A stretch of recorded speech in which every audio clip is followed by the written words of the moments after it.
مسجد اقصیٰ اسلام کی 3 مقدس ترین مقامات میں سے ایک ہے، جس کی طرف سفر کرنا بھی باعث اجر و ثواب ہے۔ مسجد اقصیٰ اپنے آپ میں ایک مکمل تعمیری تاریخ رکھتا ہے، جس کا تعلق قوموں کی عروج و زوال اور پیغمبروں کے مبعوث ہونے سے ہے۔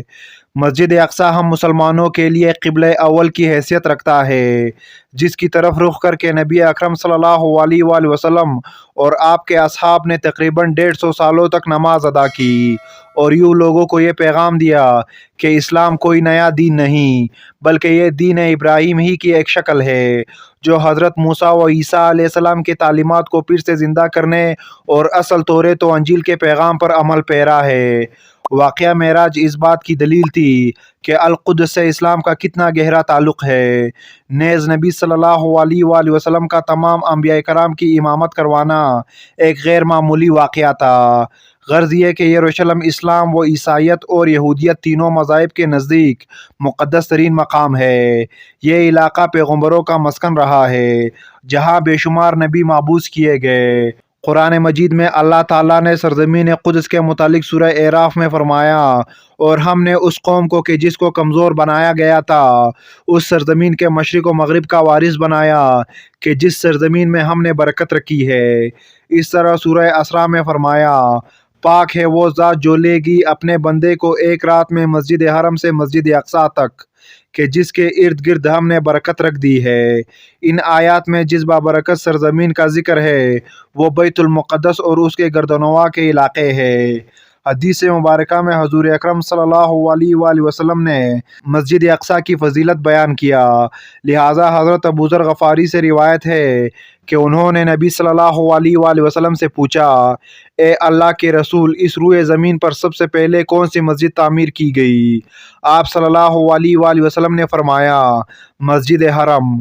انہوں نے پھر پوچھا، اس کے بعد کون سی مسجد تعمیر کی گئی؟ آپ صلی اللہ علیہ وآلہ وسلم نے فرمایا، مسجد اقصیٰ۔ حضرت ابو ذر نے کہا، ان دونوں کے تعمیر کے دوران کل کتنا وقفہ ہے؟ آپ صلی اللہ علیہ وآلہ وسلم نے جواب دیا، 46 سال۔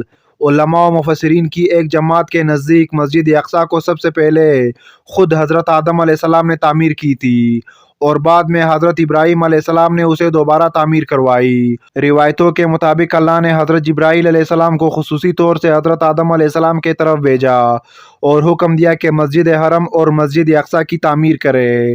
ابن ہشام نے اپنے تاریخ میں لکھا کہ جب بنی اسرائیل فلسطین میں مضبوط ہوئے اور ان کی ریاست قائم ہوئی تو حضرت داؤد علیہ السلام نے بیت المقدس کی دوبارہ بنیاد رکھی، اور پھر آپ کے جانشین آپ کے فرزند حضرت سلیمان علیہ السلام نے مسجد اقصیٰ کی مکمل تعمیر فرمائی۔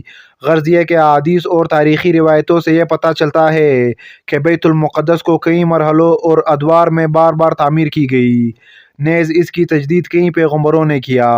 مسجد اقصیٰ کی مکمل تعمیر حضرت سلیمان علیہ السلام کے دور میں ہوئی، جس کی تاریخ نہ صرف اسلامی بلکہ اسرائیلی روایتوں سے بھی ملتی ہے۔ حضرت سلیمان علیہ السلام اللہ کے جلیل القدر پیغمبر تھے، جن کی سلطنت مشرق سے مغرب تک تھی، اور انسانوں کے ساتھ ساتھ چرند و پرند، جانور، حیوانات اور جنات پر بھی آپ نے حکومت کی تھی۔ جنات آپ کے تابع اور فرمانبردار تھے۔ اللہ نے جنات کو آپ کے تابع کر دیا تھا، جو حکومتی امور میں حضرت سلیمان علیہ السلام کی حکم کی تعمیل کیا کرتے اور بڑے بڑے کام سر انجام دیتے۔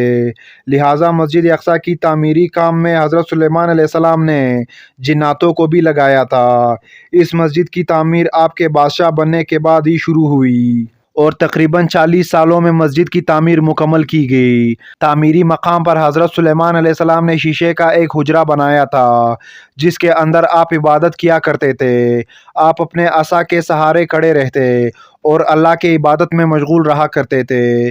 یہ عبادت کافی طویل ہوتی تھی، آپ کئی دن یا ماہ ایسے ہی کھڑے رہتے اور جنات اپنے کاموں میں مشغول رہا کرتے۔